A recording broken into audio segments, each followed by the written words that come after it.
save them from their sins and deliver them from bondage to themselves. We ask now, as we study these things, that you would help us to understand better what Jesus has done for us. We pray in Jesus' name. Amen. We're in Exodus 12. Exodus chapter 12, which is a very long and involved chapter, has 51 verses. Chapter 11 only had 10 verses. Chapter 12 has 51, and then actually the section that we'll be looking at goes on into chapter 13, a series of speeches by God and Moses, and then the Exodus from Egypt, and then more speeches by God and Moses that set the whole context for it. So we'll just have to plunge in, and over the next several weeks we'll get this all before us. Exodus 12, and today we'll be concerned with the first 14 verses, I hope. Now the Lord, Yahweh, said to Moses and Aaron in the land of Egypt, "This month shall be the beginning of months for you. It shall be the first month of the year to you. Speak to all the congregation of Israel, saying, on the 10th of this month they are each one to take a lamb, that is, a member of the flock, for themselves, according to their father's household, a flock member for each household. Now if the household is too small for a flock member, then he and his neighbor nearest to his house are to take one according to the number of persons in them. According to each man's eating, they are to compute for the flock member. Your flock member shall be an unblemished male, a year old. You may take it from the sheep or from the goats." Now that is the problem with translating it lamb, you see. Lambs are from the sheep, kids are from the goats. But this can be a lamb or a kid, so we'll say flock member. I'll probably start saying lamb after a few minutes when I forget, but at any rate, that's the reason for that kind of translation. Verse 6 says, "You shall keep it until the 14th day of the same month, and then the whole assembly of the congregation of Israel is to kill it between the evenings. Moreover, they shall take some of the blood and put it on the two doorposts and on the lintel of the houses in which they eat it. And they shall eat the flesh the same night, roasted with fire, and they shall eat it with unleavened bread and bitter herbs. Do not eat any of it raw or boiled at all with water, but rather roasted with fire, both head and legs along with its entrails. And you shall not leave any of it until morning, but whatever is left of it until morning you shall burn with fire. You shall eat it in this manner, with your loins girded, your sandals on your feet, and your staff in your hand. You shall eat it in haste. It is the Lord's Passover. For I will go through the land of Egypt on that night, and will strike down all the firstborn of the land of Egypt, both man and beast. And against all the gods of Egypt I will execute judgments. I am Yahweh. And the blood shall be a sign for you on the houses where you are. And when I see the blood I will pass over you, and no plague will befall you for your destruction when I strike the land of Egypt. Now this day will be a memorial to you, and you will celebrate it, a feast to Yahweh throughout your generations. You are to celebrate it, a permanent ordinance." That's what we want to try to plow through today. Notice in verse 1, we are in Egypt. The Lord said to Moses and Aaron in the land of Egypt. Now, for reasons that will become clear in a few minutes, you could probably better paraphrase that. Now the Lord had said to Moses and Aaron, because we've actually moved back 2 weeks in time. Moses is talking to Pharaoh on the 14th day of the month and telling him tonight is the Passover and your firstborn are going to die. Now we move back 2 weeks where God says to Moses and Aaron, on this new moon, such and such and such and such. So actually, for a good English style, we would translate, now the Lord had said to Moses and Aaron in the land of Egypt. Why mention in the land of Egypt? We know we're in the land of Egypt. We're not on the moon. We're not in the land of Canaan. We're in Egypt. It seems that the reason why in the land of Egypt is specified is that the rules for Passover that we're about to read in some ways are the permanent rules, but in some ways are unique to this situation. For instance, it says you will eat it standing up with sandals on your feet, your loins girded, your staff in your hand. Kind of like Gideon's army, lapping the water standing up and keeping their eyes on the horizon. So similarly, you've got to eat it standing up. Well, when Jesus celebrated the Passover with his disciples, were they standing up with their feet shod and loins girded? No, because this is the only time they ever did it that way. After that, they ate it sitting down or reclining at meal. Similarly, they were to put blood on the doorposts and lintels of their house. Did they ever do that again? Well, no, because never again did they sacrifice the Passover lambs in their own houses. As soon as the tabernacle was put up, they brought the Passover lambs and kids to the tent of meeting, and they were sacrificed there, and the blood was put on the altar. and not on the doorposts and lintels of the house. So there are many things that are the same year after year in Passover, and when we look at it, we'll see what those things are, the perpetual observance of Passover, but there are also things that are unique to this situation. And so probably expositors say the reason that the text says the Lord said to Moses and Aaron in the land of Egypt, reminding us that this is in Egypt, something we already know. The reason it's stressed is because this will be a unique and never to be repeated instance of Passover. This and this alone is the Passover. The rest are memorials of Passover and true sacrifices, but not on the same level as this first one. Now, verse 2 says, "This month will be the beginning of months for you. It is to be the first month of the year to you." Now, as you read that, it looks like it's a command. From now on, this is going to be your first month. But expositors point out that it's not written that way in Hebrew. It really just says, this is your first month. This is the month you've been keeping as the first month. And now we'll establish it as the first month by doing this Passover. Now, we need to talk about this for a little while. How did they calculate the beginning of a month? And what does it mean, beginning of months? Who knows? Was it like our months? No, it wasn't. These were lunar months. In the Old Testament, the month is ruled by the moon, and the year is ruled by the sun. You know when the year starts because of the vernal equinox or the autumnal equinox. You watch the position of the sun with the stars, and you know when the year begins. The month begins when you have a new moon. A new moon is when the moon is completely dark and you see that first sliver of light around it. That means the moon is starting up, and the sliver becomes a quarter moon, becomes a half moon, becomes a gibbous moon, becomes a full moon, and then goes back to a dead moon and then becomes a new moon again. So the new moon is marked by that first sliver, and literally the word month in the Hebrew Bible is the word moon or new moon. So he says, in a sense, this new moon will be the beginning of new moons for you. It's the first new moon of the year for you, and by implication that means a whole period of time. So what they're going to have to do to determine this month is to watch for the first sliver of the moon that occurs after the moon dies, when the moon starts to come back to life again. Watch for the first one of those that happens after the vernal equinox, and that's going to be the beginning of the first month. And I forget if it's after the vernal equinox or sometime before it, but it's in connection with it, and that's how they mark it out. Of course, months are not commensurate with years, are they? Actually, if you just go with months, you're going to wind up off year after year. And so every third year, you're going to have an intercalary month. You're going to have a 13th month in there in order to make it come out even again and get your months back in schedule with the year.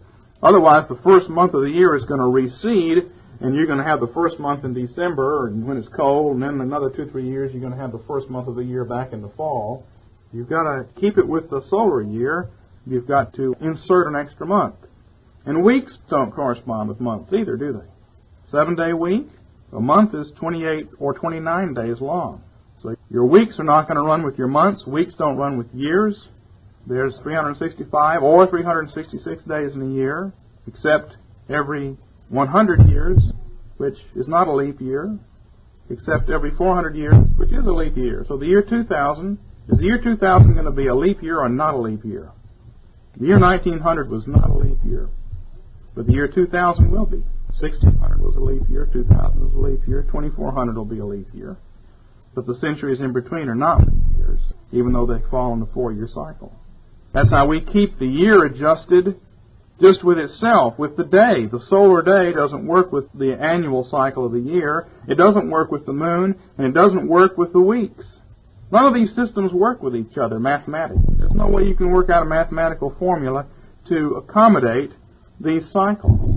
They're completely irrational with respect to each other.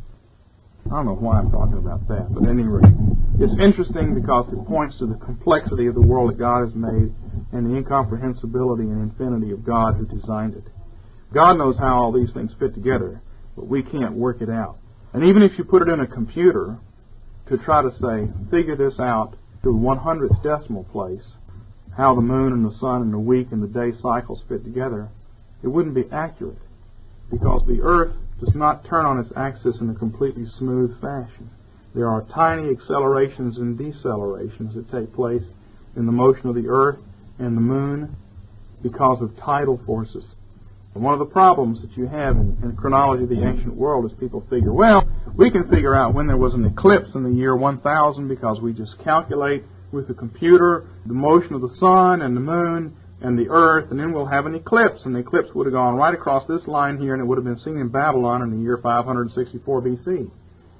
Problem is, there are these tiny accelerations in the motion of the earth and the moon, the rotation of the earth, the revolution of the earth around the sun, the revolution of the moon around the earth, that throw this off.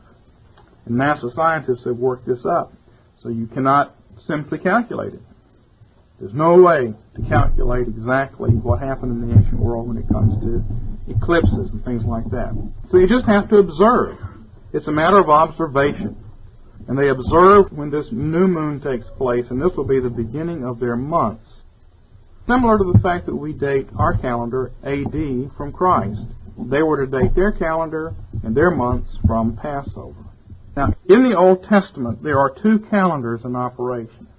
There is what's called the civil calendar or national calendar that begins in the fall, in the month Tishri, T-I-S-H-R-I.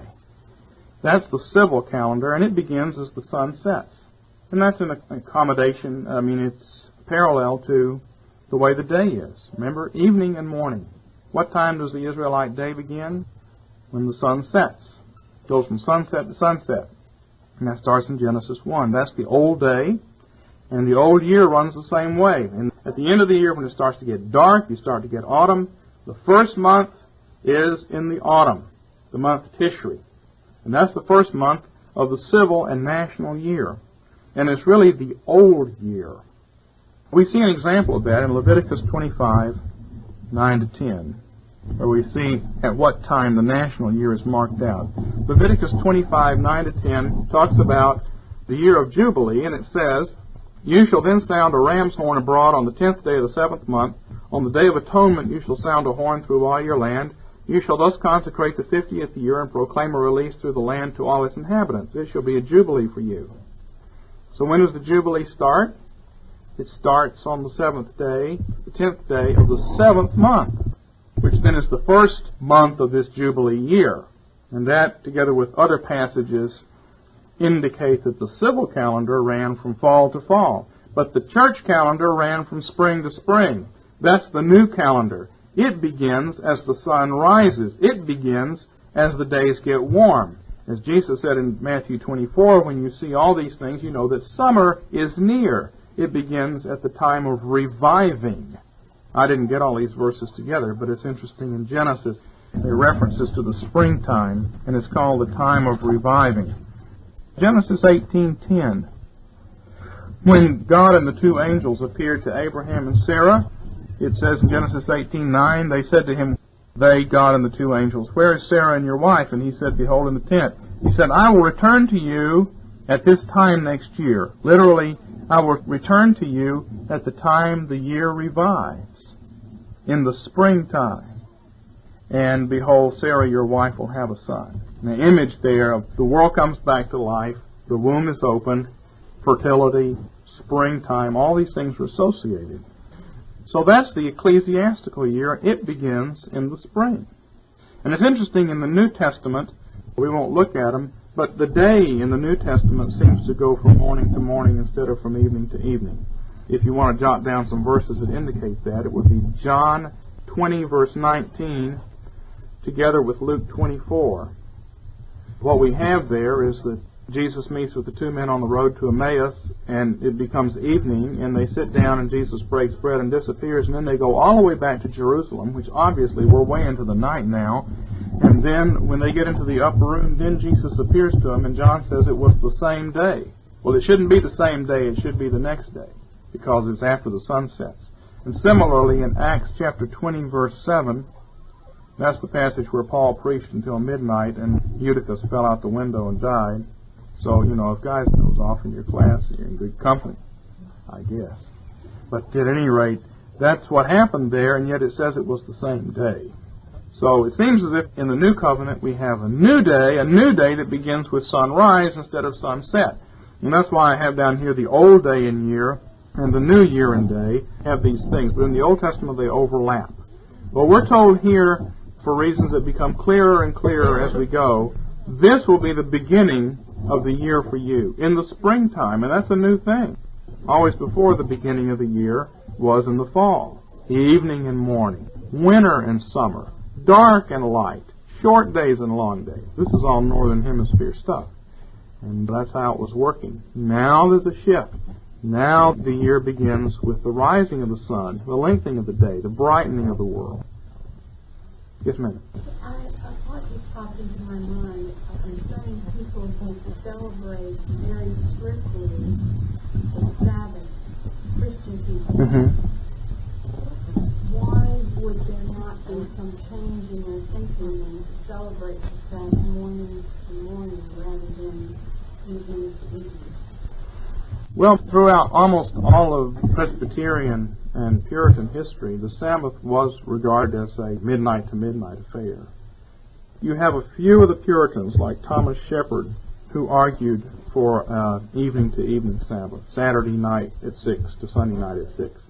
We were in a church that did that, and there's a certain amount of practicality to that. Start resting the night before. Don't stay up late on Saturday night. So I don't think we're under any strict laws on that in the New Testament. So I think that for your body's sake, probably, since this is still the old body, the evening to evening Sabbath is probably a better way to keep the day. But in terms of the religious side of it, the question comes, instead of having a Sunday evening service, should we have a Saturday evening service? And I think that the New Testament indicates, no, you would have the religious day is the day of the Lord starts in the morning, when the Son of Righteousness arises with healing in his wings. S-U-N, Son of Righteousness. And the day runs from morning to morning. So rather than a Saturday night church and Sunday morning church, it's better to have Sunday morning and Sunday night church as a day of the Lord event. Well, what's interesting about this, you see, is that in the Old Testament, the moon and the sun regulated the times people met for worship with God, except for the Sabbaths, which were regulated just by human calculation. There's no indication in the sky of when the Sabbath takes place. None. You just have to count them every 7 days. That's entirely a human thing. Man has dominion over the Sabbath. The other things, however, are regulated by the sun, moon, and stars, and that's the creation ordinance by Genesis chapter 1, verse 14. Genesis 1:14 says, "Let there be lights in the firmament of heavens to separate the day from the night, and let them be for signs and for festival times." Your Bible says seasons, signs and seasons. The seasons is literally festival times. It's the word moed that always means festival times, and for days and years. And you see, in the Old Covenant, we were still children and were still under tutors, and the tutors were the sun and the moon, and they set up the times where we worshipped. In the New Testament, man has come of age, according to the book of Galatians. We're no longer slaves, no longer children, and the regulation of times of worship is entirely in our hands. We count up the days. We don't look to the sun and the moon to do it. So that's the change there. But here we have kind of a preliminary change, a change from a year that's measured from dark to light to a year that starts as the sun rises in the spring. And that's the religious year, and it points forward to the new covenant, the time of light. Anything else on verse 2 in the calendar? See, when we get on into Exodus later on, there's a whole year's calendar here, and we'll look at it a little bit more today, if the clock doesn't run us out.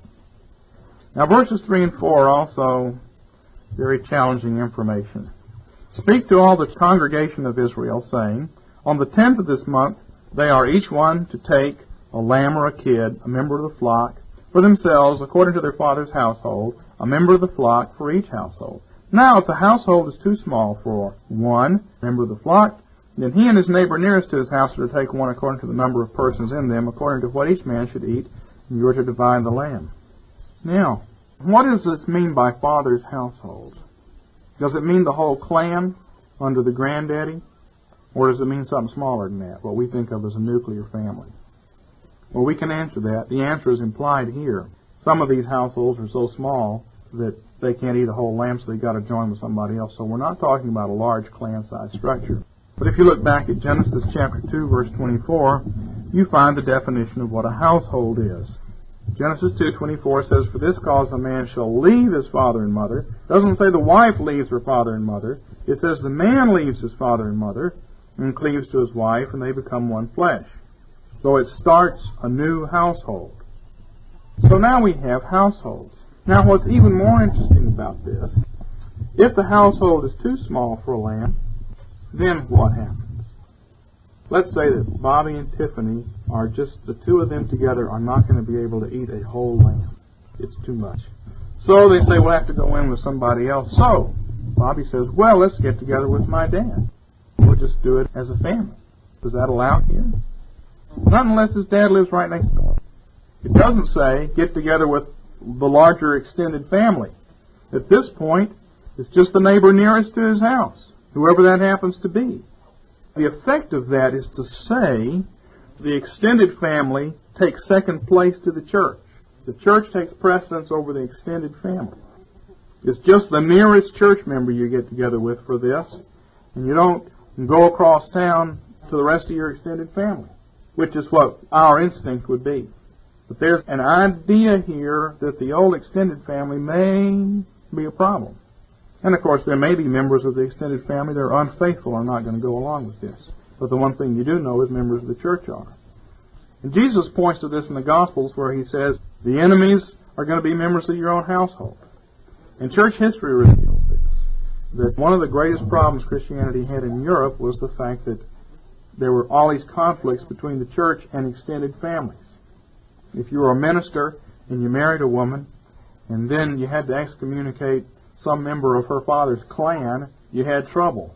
And the church solved that problem by saying clergy members were not allowed to marry because of these feudal associations that came in with it. The Bible does not act against the extended family, except to say, when push comes to shove, like in events like this, the church takes precedence. And it's rather interesting how it does it here. Because what we're moving from here is a situation where you have 12 tribes, and you have tribal leaders, and you have this clan patriarchal type of government. And now we're moving to a situation of government under elders. Moses, every time he goes to the elders of the people, he doesn't go to the heads of households, to the clan chiefs, to the princes. He goes to the elders. The princes show up a few times in this story, but not much. The government is shifting to elders. And in Numbers chapter 10, we find the princes bringing all these goods to the tabernacle, and as if they were transferring their authority to God as king. And we don't find anything else more about the princes. So it's an interesting thing here that we find that they are to relate to one another as members of the church first, and not in terms of an extended family first. Obviously, they get together at other times. And I think that probably at the Feast of Tabernacle you don't have this rule. But here you do, at least on this first occasion, as a way of saying we're going to reconstitute the nation under elders over tens, 50s, hundreds, thousands, and you're going to be nuclear families together. And however important your extended family situation may be, when it comes to the organization of the church here, we're going to do it this way. Now, more interestingly, even than that, is what we find when it says that they are to set it aside on the 10th of the month. And that gives us an interesting chronological aspect of this we haven't talked about yet, and I have it written down here for you in your notes. We are actually having a conversation with the Lord, watching a conversation between the Lord and Moses and Aaron on the first day of Nisan, which is the spring month.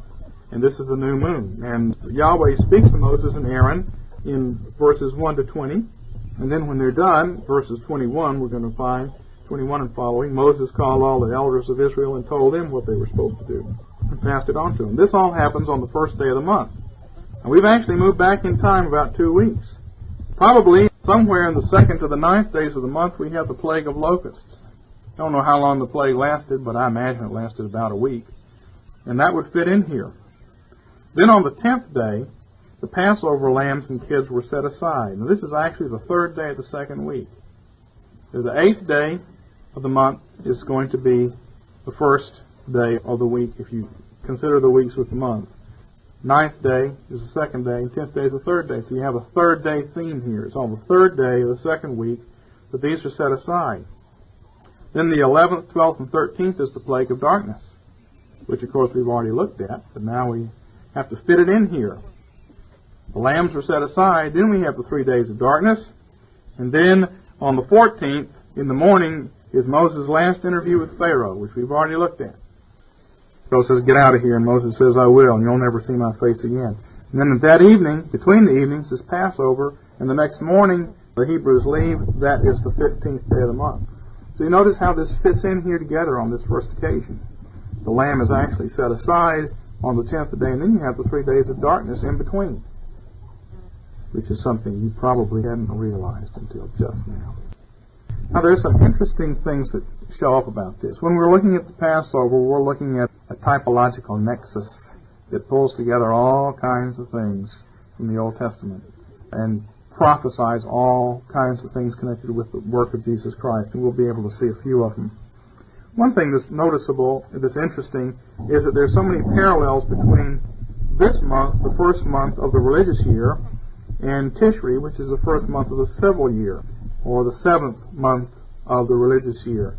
If we were to look over at Leviticus chapter 32, we would find that the Day of Atonement takes place on the 10th day of that month, which corresponds to the day on which the lamb is set aside. But Feast of Tabernacles begins on the 15th day, which is when the Feast of Unleavened Bread begins in the first month. Now there's a contrast in that according to Exodus 12, verse 43, only the Israelites who are circumcised may participate in the Passover. The Lord said to Moses and Aaron, "This is the ordinance of the Passover. No stranger is to eat of it. Only if someone is circumcised can they participate." But when we get around to the other half of the year, the events of the 7th month, which is the first month of the civil year, we find the nations are also in view. Leviticus 16, verse 29, says that the alien and the stranger are supposed to be there and afflict their souls on the Day of Atonement along with everybody else. And many passages indicate that they are welcome at the Feast of Tabernacles that follows it. And I think that this is designed to show us the same thing that we find other places in the Bible, and that is that the Word of God is to the Jew first. The Israelites enter through Passover, and then they lead others after them. They come in, and then they bring the nations after them. So that seems to be indicated here. First of all, Israel, they're saved. In a sense, we can apply this, I think, in the New Testament. The church comes in, and the church ministers to the nations, and then they come in. In a sense, each of us comes in by Passover, and then we encourage others to come in at Tabernacles, at the Day of Atonement. So in some ways, I think these parallels and contrasts point to that. Another thing that we notice in this is the prominence of the third day theme. The 10th day is the third day of the second week of the month. Then the 15th day is the beginning of the third week. And this is all language that runs through the Old Testament. Third days, third weeks, third months, third years are times of judgment. In the New Testament, all of this comes to its fulfillment when Jesus' resurrection on the third day inaugurates the new week, the new year, the new time for history. It's also interesting how this comes up in the New Testament, just in what Jesus himself does. For instance, in John chapter 2, John does more with the tabernacle than anybody else because he's a priestly house. John chapter 2, verse 1 says, "On the third day there was a wedding in Cana of Galilee, and the mother of Jesus was there." This is going to have to be the third day of a week. Well, then what happens? Verse 12 says, "After this he went down to Capernaum, he and his mother, his brothers, and his disciples, and they stayed a few days, and then it says the Passover of the Jews was at hand, and Jesus went up to Jerusalem." You see, what's indicated there is that Jesus' revelation of himself at the marriage feast at Cana is on this 10th day of the month. It comes right before Passover. He reveals himself. You've got a few days, then you have Passover. This is even clearer when it happens in connection with the Passion narrative. John chapter 12, verse 1. John 12:1, "Jesus therefore 6 days before the Passover came to Bethany where Lazarus was, whom Jesus had raised from the dead. And then the next day," verse 12, "the great multitude had come to the feast, heard that Jesus was coming, they took palm branches and welcomed him to Jerusalem." Now that's the 10th day of the month. 6 days before Passover. This is 5 days before Passover. That's the 10th. 4 days before Passover is the 11th. 3 days before Passover is the 12th. 2 days before Passover is the 13th.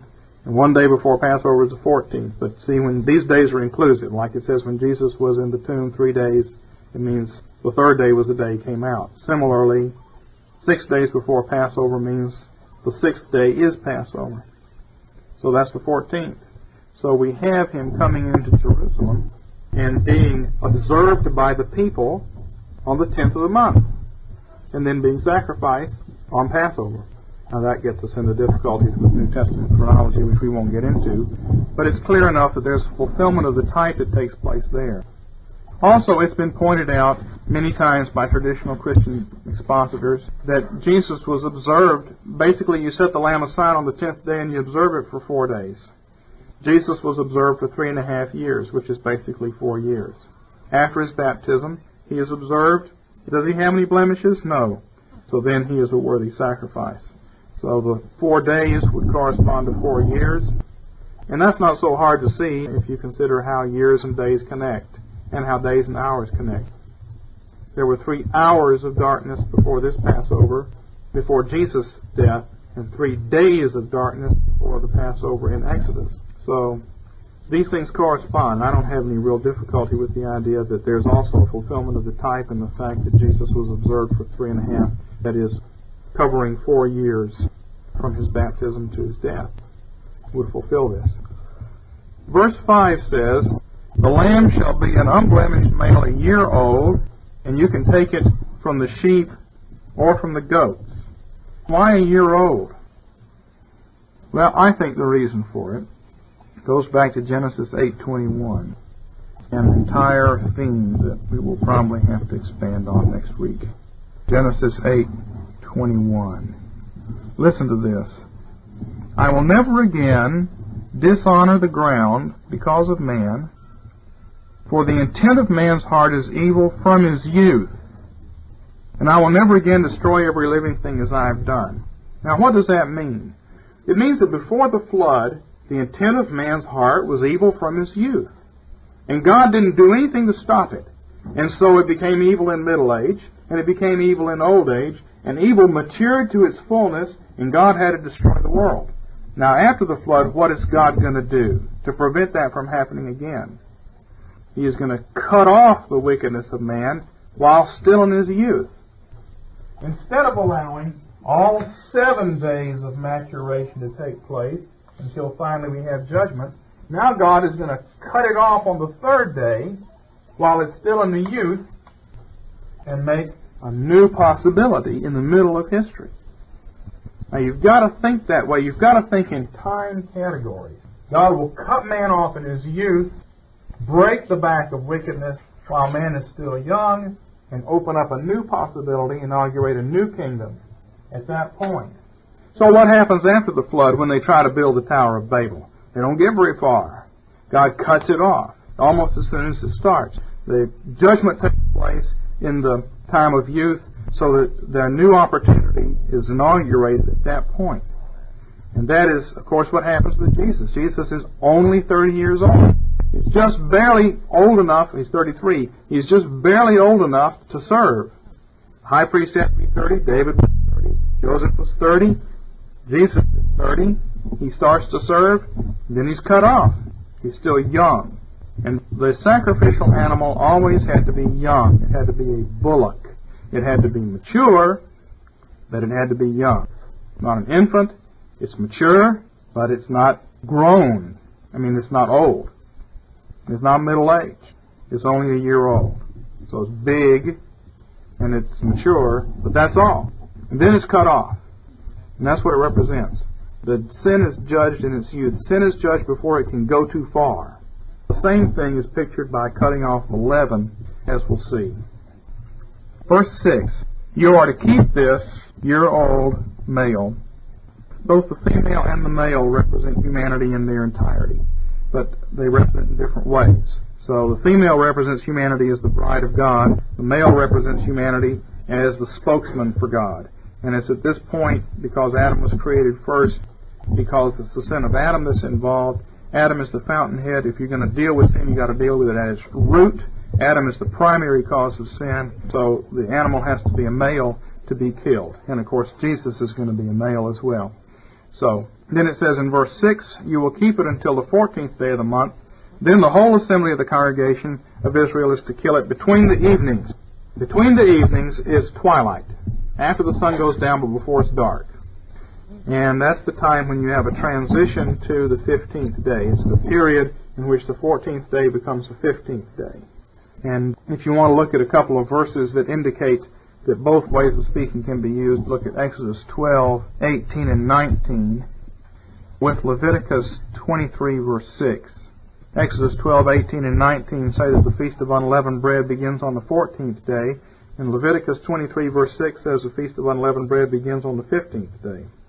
Well, it actually begins between the evenings of the 14th day, and so it starts at that transition point. But the actual death is said to be at the end of the second week, so that the third week when it starts is a new week. It's the new week of new possibilities. The old weeks are defiled, they're corrupted by sin, but God intervenes and creates a new third week in which righteousness dwells. And we'll have to continue with that next time. Are there any questions over the stuff we laid out this morning? The question is, does the cutting off of man in his youth have anything to do with shortening of lifespans after the flood? I've never thought of that before. I don't see immediately how it would. And of course, the book of Isaiah indicates that when righteousness really is pervasive on the earth, people's lifespans will increase again. So I think it probably does tie in. You can just imagine a person living 600, 700, 800 years and becoming more and more consistent with his wickedness. And God stops that by causing people to die when they're only 70 or 80 years old. There probably is indeed a connection. And only when righteousness has become more profound will God grant longer life to prevent the world from being destroyed like it was before the flood. So I think that you're right.